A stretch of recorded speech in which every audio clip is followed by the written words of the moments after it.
ጤና ይስጥልኝ የእግር ኳስ ወዳጆች እንዴት አላችሁ? ሰላም ጎሳይ ነኝ። ለቻናሉ አዲስ ከሆናችሁ ሰብስክራይብ በማድረግ ጀምሩ።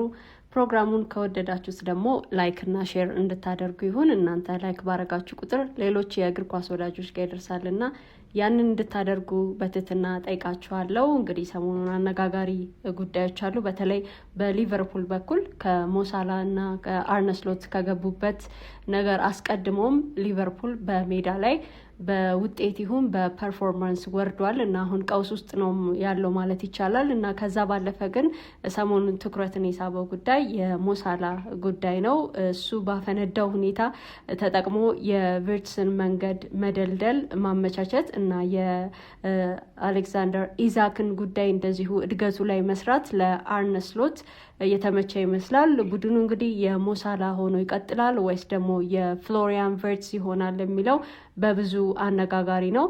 እንዲሁ ደግሞ ሳላ ያለው ወይም ደግሞ የተናገረውን ሁሉ የተናገረው በእርግጥም ስሜታዊ ሆኖ ብቻ ነው ወይ ወደ ተጠባባቂ ወንበር በመውረዱ ወይስ ደግሞ ስሎትን ቴክ ዳውን ለማድረግ አስቦ አሰላስሎ ያደረገው ነው የሚለው የብዙዎች ጥያቄ ነው። በቪርትስ ላይ ግን ሞድሪችን የማየት እና ደግሞ የዓለም ምርጡ 10 ቁጥር የማድረግ የሊቨርፑል እቅድም ተያይዞ በብዙ እየተነሳ ነው ያለውና አሁን በሊቨርፑል የነበረው ያ ቀውስ በአጠቃላይ በፐርፎርማንስ እና በውጤት ላይ በቡድኑ ላይ የነበረው ያ ቀውስ አሁን ወደ አርነ ስሎት እና ወደ ሞሳላ የተዘዋወረ ይመስላል።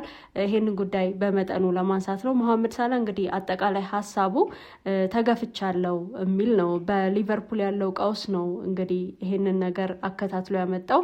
ደግሞ ቀውሱ አሁን የውጤት ይሁን የፐርፎርማንስ በቀውስ ውስጥ እንዳለ ግልጽ ነው። ታዲያ ለቀውሱ ምንጭ ተጠያቂው ብቸኛው ሰው መሐመድ ሳላ እንዳልሆነ ይታወቃል። አርነ ስሎት እንግዲህ ኃላፊነቱን ይውሰዱ እንጂ ደግሞ በሜዳ ላይ ገብቶ የሚጫወት እያንዳንዱ ተጫዋች ድርሻ አለው በዚህ ቀውስ ውስጥ ወይም በሊቨርፑል ድክመት ውስጥ።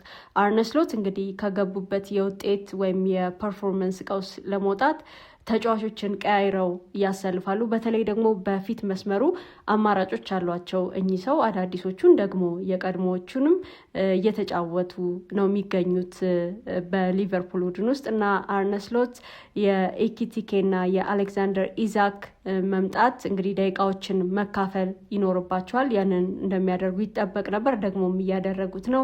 ኮዲ ሃክፖ በቡድኑ የቆየ ተጫዋች ነው። በብዙ እምነት ተጥሎበት የጨዋታ ጊዜ እየተሰጠው ነው ያለው። ብዙ የጨዋታ ጊዜ እያገኘ ነው። ነገር ግን በሚጠበቀው መንገድ ሊቨር እያደረገ አይደለም። ሞሳላ የቀድሞ ጥንካሬው ላይ ወይም ብቃቱ ላይ አይገኝም።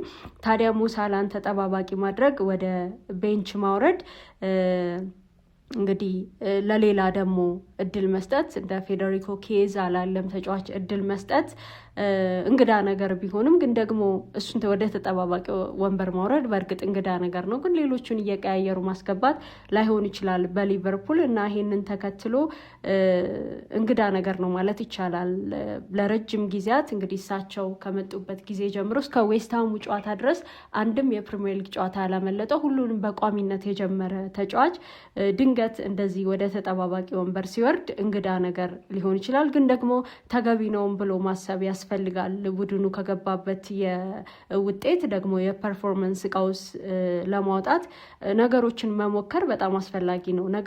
ነገሩን ግን ያው ከመፍትሄ ፍለጋ ይልቅ ቅጣት ያስመሰለው በተከታታይ ጨዋታዎች ላይ መሆኑ ነው። የሞሳላ ወደ ተጠባባቂ ወንበር መውረድ እና ደግሞ ከቻምፒየንስ ሊግ ስኳድ ውጭ መሆኑ ይሄ ነው ለየት ያደረገው ወይም እንግዳ ነገር ያደረገው እና ከዛ ደግሞ ሞሳላ ወጥቶ የተናገረውም ነገር ሁሉንም ነገር ያባባሰው ይመስላል። ታዲያ ሞሳላ የተናገረው እንዲሁ በስሜታዊነት ነው ወይ? ወደ ተጠባባቂ ወንበር መውረዱ እንግዳ ነገር ስለሆነበት ነው ወይስ ደግሞ ጊዜና አጋጣሚውን ተጠቅሞ ስሎትን ቴክ ዳውን ለማድረግ አስቦ አሰላስሎ ያደረገው ነው የሚለው የብዙዎች ጥያቄ ነው። ከዚህ በኋላ ዳግም ለክለቡ ስለመጫወቱ የሱ ቡድን የመሆኑ ነገር አብቅቶ የፍሎሪያን ቪርትስ እንደሚሆንም እየተነገረ ያለው በዚህ ምክንያት ነው። እንግዲህ ቅዳሜ በፕሪሚየር ሊግ መርሃ ግብር በአንፊልድ ከብራይተን ኤንድ ሆቭ አልቢዮን ጋር ጨዋታ ያደርጋል እና ከዛ ጨዋታ በኋላ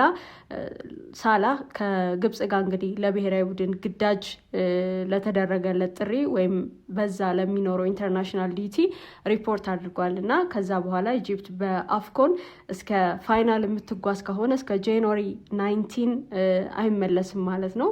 እሱም ከተመለሰ ወደ ሊቨርፑል እና ሁኔታው እንግዲህ በሊቨርፑል እጆች ላይ ያለ ነው የሚመስለው። አሁን ሳላ በአፍኮን ምክንያት ከቡድኑ ሲለይ ቢያንስ ለጥቂት ጊዜ ለአርነ ስሎት እፎይታ ፋታ ነው የሚሆነው። ቢያንስ ለጥቂት ጊዜ የአርነ ስሎት ችግር አይሆንም ማለት ነው። ይህንን ተጫዋች ወደ ተጠባባቂ ወንበር ማውረድ ከሳላ ጫና ነፃ ሆነው የሆነ ነገር መስጠት ከቻሉ ይሄኛው ጥሩ አጋጣሚ ይመስላልና እናንተ ግን ምን አላችሁ አድማጮች? አስተያየቶቻችሁን የእናንተንም ልጋራ። ሞሳላ ወደ ተጠባባቂ ወንበር ሲወርድ ምን ብላችሁ አስባችሁ ነበር? እኔ ያሰብኩት በቃ እንደ ማንኛውም ተጫዋች ሪሴት አድርጎ እንዲመለስ ረፍት ስለሚያስፈልገው ወደ ቀደመ ጥንካሬው እንዲመለስ የተሰጠው የጊዜ ረፍት ነው ብዬ ነው እንጂ ያሰብኩት በፍጹም ቅጣት ነው ብዬ አላሰብኩም ነበር። አንዳንዶች ግን እንደ ቅጣት ራሱ ሞሳላም ጭምር ያንን ነገር ያንጸባረቀበትን አስተያየት ደግሞ ከሰሞኑን እየሰጠ ነው የሚገኘው እና በጣም አነጋጋሪ ሆኗል። በዚህ አጋጣሚ አሁን ሳላ ወደ ሳውዲ ፕሮ ሊግ ስለሚያደርገው ዝውውርና ደግሞ ሊቨርፑል ከዝውውሩ በሚያገኘው ገንዘብ ከቦርንመዝ የአንቷን ሴሜኒዮን ወጪ እንደሚሸፍንለትም እየተጠበቀ ነው። ያው የሳውዲ ፕሮ ሊግ ፍላጎት ከጸና ማለት ነው እና ይህንንም አጋጣሚ ሊጠቀም ይችላል እየተባለ ነው። በሊቨርፑል እንግዲህ የሞሳላ ነገር በዚህ ጊዜ ድንገት ሊያበቃ መሆኑን ማሰብ ግን ቀላል አይደለም። ምክንያቱም በሊቨርፑል በጣም ጥሩ ጊዜያትን ያሳለፈ ምርጥ ተጫዋች ነው። 33 ዓመቱ ነው። አጥቂ መስመር ላይ ለሚገኝ አንድ ተጫዋች እንደ ሳላ ኢኮኖሚካል ለሆነ ተጫዋች አሁንም ገና ብዙ ዴሊቨር ማድረግ የሚችል ተጫዋች እንደሆነ ማሰብ ይቻላል እና በውድድር ዘመኑ መጨረሻ ወይም ደግሞ የውድድር ዘመኑ ሲጠናቀቅ ሊያደርገው ይችል ይሆናል ከሊቨርፑል ጋር መለያየትን። ግን በዚህ ሰዓት ድንገት ይሄንን ማሰብ ቀላል አይደለም። ደማቅ የውድድር ዘመንም አሳልፎ ቢጨርስ እንኳን በውድድር ዘመኑ ያንን ቢያደርገው ላያስገርም ላያስደንቅ ይችላል። አሁን በዚህ መሀል ይሄ ነገር መምጣቱ ሊቨርፑል በዚህ ቀውስ ውስጥ ሆኖ እንደገና እሱም ይሄንን አስተያየት መስጠቱ ነው ለብዙዎች እንግዳ ነገር ያደረገው እና ይሄንን ቃለ ምልልስ ሲያደርግ አስቦ አቅዶ ስሎትን ቴክዳውን ለማድረግ ነው ያስባሉ በጣም ብዙ ሀሳቦችን ነበረ ያነሳው እዚህ ኢንተርቪው ላይ። በመጀመሪያ ያው ጥያቄው የቀረበለት ተጠባባቂ ወንበር ላይ መውረድ ምን እንድታስብ አደረገ የሚል ነበርና ምን ማለት እንደምችል አላቅም ማመን ነው ያቃተኝ ብለዋልና በጣም ቅር ተሰኝቻለሁ። የቡድኑ ውጤት ቅር የሚያሰኝ ነው። ደግሞ የኔ ወደ ተጠባባቂ ወንበር መውረድ የበለጠ ቅር እንድሰኝ አድርጎኛል እና በጣም ማመን ያቃተኝ አለና ማመን ያቃተህስ ምኑን ነው ሲባል ወደ ተጠባባቂ ወንበር መውረድ ብቻ ሳይሆን ለ90 ደቂቃ ተቀይሬ ያለ መግባቴ ራሱ ይሄኛው ነው የበለጠ እንዳላምን ያደረገኝ። ለሶስተኛ ተከታታይ ጊዜ ተጠባባቂ ወንበር ላይ መውረድ ሳያንሰኝ ግን ደግሞ ተቀይሬ ያለ መግባቴም 90 ደቂቃ ሙሉ ከጨዋታ ውጪ መሆኔ ነው ትንሽ እንዳላምን ያደረገኝ። ይሄ ደግሞ የሆነው በእግር ኳስ ህይወቴ ለመጀመሪያ ጊዜ ነው ሲል ነው አስተያየት የሰጠውና በጣም ቅር እንደተሰኘ ደጋግሞ ተናግሯል በዚህ ሁኔታ እና ከቡድኑ ጋር በጣም ጥሩ ጊዜያትን አሳልፍ ያለው ለቡድኑ ያለኝን ነገር ሁሉ ሰጥቻለሁ። ቤተሰቤ፣ እኔ፣ ልጆቼ ሁላችንም ሊቨርፑልን እንወዳለን እና ከሊቨርፑል ጋር ብዙ ነገር አይተናል። በአንፊልድ የማረሳቸው ትዝታዎች አሉኝ እና በእንደዚህ ሁኔታ ውስጥ በኬሪየር አይቼ ማላቀው ነገር መሆኑ በጣም ቅር አሰኝቶኛል ሲል ነው የተናገረው እና በአንፊልድ ደጋፊዎችን ለመሰናበት በዛ እሆናለሁ ከአፍሪካ ዋንጫ በፊት ነው እንግዲህ ያንን ያለው። ግን እስከ መጨረሻው ይሁን አይሁን እርግጠኛ አይደለሁም ነው ሲል የተናገረው እና ስለ ሁኔታውም በብዙ ተጠይቆ ነበረ። ይቀበለው አይቀበለው፣ እኔ ይህንን ሁኔታ የምቀበለው አይደለም ወደ ተጠባባቂ ወንበር መውረዱን ማለት ነው እና እንዴት ይሄ እንደሆነ ሁሉ ግራ ያጋባኛል እኔ ላይ። ምክንያቱም ምን እንደሆነ አላወቅኩትም። ከክለቡ ጋር በጣም ጥሩ ግንኙነት ግንኙነት ነው ያለኝ። እኔ ደግሞ ክለብን የማውቀው አንድን ተጫዋች ወይም የራሱን ተጫዋች ከለላ ሲሆንለት ነው። በሊቨርፑል ግን እየሆነ ያለው እንደዛ አይደለም። ለእኔ እየሆነ ያለው እንደዛ አይደለም። ቡድኑ ክለቡ እየተከላከለልኝ አይደለም ሲል ነው የተናገረውና ለኔ ከለላ መስጠት ሲገባው ያንን እያደረገ አይደለም። ያ ደግሞ ለኔ ትልቅ ችግር ነው፣ እንደ ችግር ነው ማየው ሲል ነው የተናገረውና ለሁሉም ክብር አለኝ፣ ሁሉንም አከብራለሁ፣ ግን ደግሞ እየተሰጠኝ ያለው ከለላ በቂ አይደለም። ለምንድን ነው በዚህ መጠን ወደ ተጠባባቂ ወንበር መውረዴ የተፈለገው ሲል ነው የተናገረው። እኔ ከማንም በላይ አይደለሁም፣ ግን ደግሞ ቦታው ይገባኛል፣ የምጫወትበትን ቦታ እርን አደርገዋለሁ ሲል ነው ደጋግሞ የተናገረውና የመጨረሻ ጨዋታው ይሆን እንደሆነም ተጠይቆ ለሊቨርፑል በእግር ኳስ ምን እንደሚሆን አይታወቅም እና ሁኔታውን ለእኔ መቀበል ይከብደኛል። ለዚህ ክለብ በጣም ብዙ ነገሮችን አድርጌያለሁና ፍራስትሬት እያረክን እንደሆነስ ተብሎ ተጠይቆ ነበረ። የፍራስትሬሽን ጉዳይ እንዳልሆነ አሁንም በደንብ አቅም እንዳለው ለሊቨርፑል ያለውን ሁሉ መስጠት እንደሚችል ደጋግሞ እየተናገረ ነው የሚገኘው እና ምን ያህል ቅር እንዳሰኘው ምን ያህል እንደጎዳውም ተጠይቆ በጣም ጎድቶኛል ሲል ነው ምላሽ የሰጠው። ይሄ ይሆናል ብዬ አስቤ አላቅም። ለክለቡ ብዙ ነገር አድርጌያለሁ። ላለፉት ዓመታት ከሊቨርፑል ጋር በጣም ጥሩ ግንኙነት ነበረኝ። እንደ ክለብ፣ እንደ ቡድን፣ እንደ ተጫዋች ብዙ ነገሮችን አብረን አሳልፈናል ሲል ነው የተናገረውና የሳውዲውን ጉዳይ ይሄ ዝውውሩ ወደ ሳውዲ ፕሮሊግ የሚያደርገውም ዝውውር አሁንም ክፍት እንደሆነ ተጠይቆ ሲመልስ ይሄንን አሁን መመለስ አልችልም፣ ምክንያቱም ወደ ሌላ አቅጣጫ እንደሄድ እያደረገኝ ነው አሁን ያለው ሁኔታ ሲል ነው አስተያየቱን የሰጠውና ከአርነ ስሎት ጋር ያላቸው ግንኙነት ስለመሰበሩም ተጠይቆ ነበር። አሁን ያለው ሙሉ በሙሉ በእኔና በአሰልጣኝ መሀል አሁን ምንም አይነት ግንኙነት የለም። ቀድሞ ቢሆን ግን በጣም ጥሩ ግንኙነት ነበር በመካከላችን። አሁን ላይ ግን ድንገት ያ ሪሌሽንሺፕ አብሮን የለም ወይም ደግሞ ያ ግንኙነት የአሰልጣኝና ተጫዋች ግንኙነታችን አብሮን የለም ሲል ነው የተናገረው በዚህ ቃለ ምልልሱ ላይ እና ነገሩ ግን አሁን በአርነ ስሎት የወደፊት ሁኔታ ክለቡ አንድ ውሳኔ ላይ ቢደርስ በአንድ ተጫዋች ሀሳብ ሳይሆን ክለቡ ወይም ቡድኑ በገባበት አጠቃላይ ችግር መሆኑ መረሳት የለበትም። እንግዲህ ሳላ አሰልጣኙን በግልጽ ነው ያወገዘው በአደባባይ እንዲህ ማለቱ እንግዲህ ክለቡ ሳላን ስለማዘዋወር ስለመሸጥ እንዲያስብ የበለጠ ስለተተኪዎችም እንዲጨነቅ የሚያደርገው ነው ሲሉ ሌሎችም በርካታ አስተያየቶችን ሰጥተዋል። ሊቨርፑል እንግዲህ ስለ ዝውውሮቹ ነገሮችን የሚያጠራበት ጊዜ የደረሰ ይመስላል። አሁን በዚህ ምክንያት ከዛ የከበረ እንቁ የሶስትዮሽ ስብስብ ወይም ጥምረት የሳዲዮ ማኔና ሮበርት ፌርሚኒዮን የያዘው ማለት ነው። ከዛ ስብስብ ከዛ የሶስትዮሽ ጥምረት ከዛ ድንቅ ስብስብ የቀረው አሁን ከፊት መስመሩ ማለት ነው የመጨረሻው ሰው ሞሐመድ ሳላ ነው። እሱን ደግሞ አሁን እንዲህ አይነት አስተያየቶችን እየሰጠ ወደ ተጠባባቂ ወንበር መውረዱ በጣም ቅር እንዳሰኘው ደጋግሞ እየተናገረ ነው የሚገኘው። ስሎት እንግዲህ በዚህ የክረምት ዝውውር የኔ የሚሏቸውን ዝውውሮች ፈጽመዋል።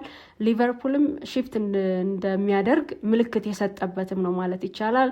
እንደ ፍሎሪያን ቨርትስ፣ አሌክዛንደር ኢዛክ፣ ኤጎ ኤኪቲኬ እና ሌሎችም ተጫዋቾችን አዘዋውሯል። ታዲያ ይሄ ቡድን እንዲያድግ ጊዜ ይፈልጋል። ዝውውሩ ወይም ጉዳዩ የአርነ ስሎት ብቻ አይደለም፣ የማይክል ኤድዋርድስ እና ደግሞ የሪቻርድ ሂውዝም ነው ይሄ ሁኔታ። ምክንያቱም አርነ ስሎት በሊቨርፑል ሄድ ኮች ናቸው እንጂ እንደ ክሎብ ማኔጀር አይደሉም። ታውቃላችሁ ያው በአሰልጣኞች ቅጥር ላይ በዋና አሰልጣኝነት ሄድ ኮች ወይም ደግሞ ማኔጀርስ ሆኖ የሚሰሩ የተለያዩ የአሰልጣኝ ቅጥሮች አሉ። አሰልጣኞች ይቀጠራሉ፣ ግን ታይትላቸው ወይ ሄድ ኮች ነው የሚሆነው ወይ ማኔጀር ነው የሚሆነው። የቀድሞ አሰልጣኝ የርገን ክሎፕ ማኔጀር ነበሩ። አሁን ግን የአርነ ስሎት ሄድ ኮች ናቸውና በዚህ ምክንያት ስለ ዝውውሩ የእሳቸው ብቻ ናቸው ብለን እንዳንደመድም የሚያደርጉ በጣም በርካታ ምክንያቶች አሉ። ማኔጀርስ በክለብ ውስጥ ያው ሙሉ ለሙሉ ስልጣን አለው። ታክቲክ፣ ልምምድ፣ የተጫዋቾች ዝውውር፣ የተጫዋቾች ውል እና ደግሞ የክለቡን አሰራር የተልእኮ አፈጻጸም ሁሉ ይመለከታቸዋል ማኔጀር ሲሆኑ።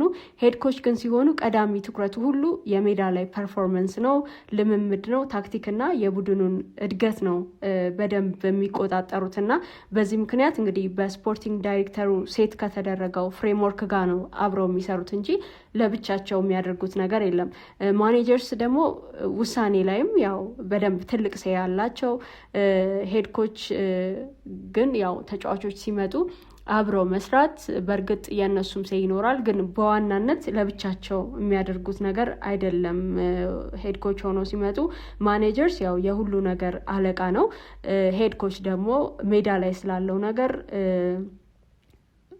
የሚወስን ነው ማለት ይቻላል። ስለዚህ የበለጠ ትኩረቱ ሄድ ኮች ሲሆን ሜዳ ላይ ስላለው ነገር ነው። አሁን አርነ ስሎትን የሚታገሷቸው የእሳቸው ዝውውር ብቻ ስላልሆነ እንደ ማኔጀር ሳይሆን እንደ ሄድ ኮችም ስለሆነ ታይትላቸው። ስለዚህ የኤድዋርድስና የሂውዝም ሴይ ስላለው እዚህ ዝውውር ላይ ይሄንን እንዲያደርጉ ይረዳቸዋል፣ ወይም ጊዜ እንዲሰጣቸውም ጊዜ ይገዛላቸዋል ማለት ይቻላል አሰልጣኙና። ሁለቱም ግን ማኔጀር ሲሆን ሄድ ኮች ሁለቱም ጥልቅ የታክቲክ እውቀትና ደግሞ መሪነትንም ይጠይቃሉ። አሁን አርነ ስሎት አንደኛው አተውታል የተባለው ነገር ይሄ መልበሻ ክፍሉን መቆጣጠር መሪነቱንም አተውታል እየተባለ ነው። ስለዚህ ምናልባትም የመጀመሪያ እርምጃቸው እንዳላጡት ማሳያቸው የሚሆነው ሞሳላ ጉዳይ ሊሆን ይችላል። በማንቸስተር ዩናይትድም እንደምታስታውሱት ነው እንደ ጋርናቾ ወይም ደግሞ ራሽፈርድ ላይ አለቃው ማን እንደሆነ ለማሳየት እንግዲህ ሩበን አሞሪም የሄደበትን ርቀት በደንብ ተመልክተናል እና አንደኛው ማሳያ ይሄ ሊሆን ይችላል። ለማንኛውም ግን ሊቨርፑል በቪርትስ ላይ እምነት አለው፣ ደግሞ አዲሱ ሞድሪችም እንደሚሆን ይጠብቀዋል እና ይሄንን ቡድን በመገንባት በማስተካከል ውስጥም የሞሳላህን መውጣት እንደውም በዚህ ሰዓት ይሄ ነገር መነሳቱ እንደ ጥሩ አጋጣሚ ሁሉ ሊያዩ ይችላል። ስሎት፣ ኤድዋርድስ እና ደግሞ ሂውዝ ቪርትስን ለማምጣት ሲወስኑ እንዲሁ እንዳልሆነም በደንብ ማንሳት ይቻላል። የ22 ዓመቱ ፕሌይሜከር እንግዲህ ጄኔሬሽናል ታለንት እንደሆነ በማሰብም ጭምር ነው ወደዚህ ክለብ ሲያመጡት። ቪርትስ እንግዲህ በ2008 ቶተንሃም ሆትስፐርን ከተቀላቀለው ሉካ ሞድሪች አካሄድ ጋር በብዙ እያመሳሰሉት ነው የሚገኙት። ሞድሪች በኢንግላንድ አስቸጋሪ አጀማመር ነበረው።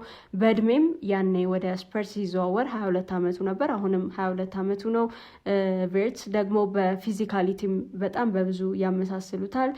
እንግዲህ በስፐርስ አድርጎ ሞድሪች ለማድሪድ እነዛን ትልልቅ ዋንጫዎች እንዴት እንዳመጣ በእግር ኳስ ከማይረሱ ተጫዋቾች ውስጥ የነበረ ደግሞ ለባሎንዶርም የበቃ ተጫዋች መሆኑን መርሳት የለብንም እና ቪርትስ እንግዲህ በባያ ሌቨርኩዝን በጣም ጥሩ ጊዜ ነበረው እና በዛ በነበረው ብቃት ላይ ከተገኘ እና ደግሞ ካደገ ከዓለም ምርጥ 10 ቁጥሮች አንዱ መሆኑ አይቀርም።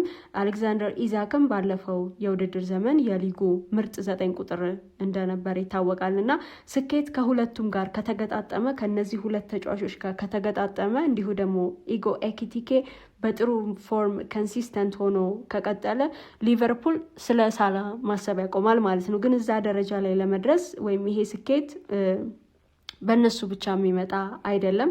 እንደ ቡድን በፎርሜሽን ያው ስዊች ማድረግ ይኖርበታል ቡድኑ ለእነዚህ ተጫዋቾች ጥሩ ቦታ ለመስጠት። እነዚህ ለውጦችን ለማድረግ ደግሞ ያው በእነዚህ ተጫዋቾች ብቻ የሚሆነው አይደለም። አሁን ቡድኑ ከኋላ ጀምሮ በጣም እየተቸገረ ነው ያለው።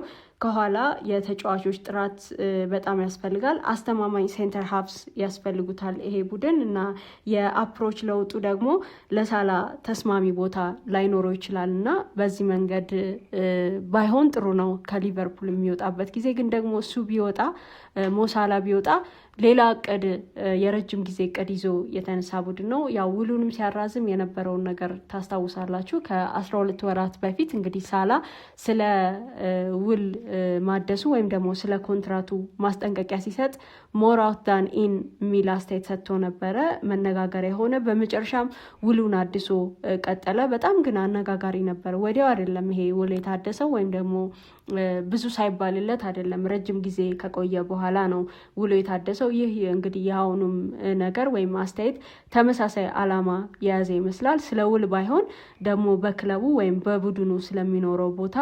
ነገር ግን አሁን ክለቡ ትኩረቱ ከሳላ ይልቅ አሰልጣኙ በአዳዲሶቹ ፈራሚዎች ላይ ስለሚያሳየው እድገት ይመስላል አሁን ሙሉ በሙሉ የሊቨርፑል ትኩረት እና አንድ መጠይቅም አይቼ የነበረ ቴሌግራፍ ላይ ሊቨርፑል ሳላህን መሸጥ አለበት የሚለው አዎ በቅቶታል ያለፈውን ግንኙነት አበላሽቷል፣ ስለዚህ መውጣት አለበት፣ ወይም ደግሞ አይ አሁንም ለቡድኑ የሆነ ነገር ማዋጣት፣ አስተዋጽኦ መስጠት፣ አስተዋጽኦ ማድረግ ይችላል፣ ቡድኑን መርዳት ይችላል የሚሉ እንግዲህ ጥያቄዎች ተነስተውላቸው ነበረ።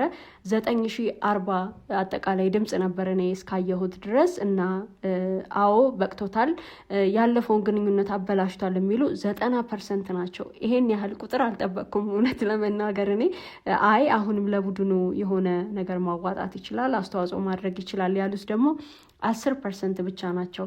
እናንተስ ምን ትላላችሁ? ሊቨርፑል ሳላን መሸጥ አለበት በቅቶታል ትላላችሁ ወይስ ደግሞ አሁንም ለቡድኑ የሆነ ነገር መስጠት ይችላል? አስተያየቶቻችሁን በአስተያየት መስጫ ሳጥን ውስጥ አስቀምጡልኝ፣ ሁሉንም እመለከታቸዋለሁ።